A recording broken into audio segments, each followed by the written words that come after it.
Netflix is one of the most popular streaming solutions in the entire world, but have you ever thought about the hidden costs of it? Netflix is obviously extremely entertaining and you can get hundreds, even thousands of great shows, but it'll cost you $9.99 per month, which sounds like a pretty good deal.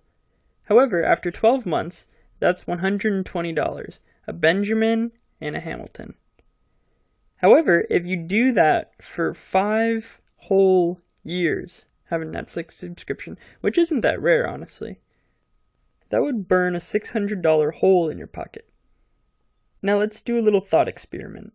If you had saved that $600 between the years 2003 and 2008, then when the market tanked in 2008, had you invested that $600 in Netflix's stock, guess how much it would be worth today? A mind-boggling $42,041.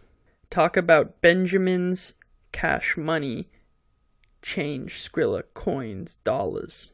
So after all, the true hidden cost of Netflix is that you could have invested that money in Netflix's stock. I think $600 is less than $42,000, but I could be wrong.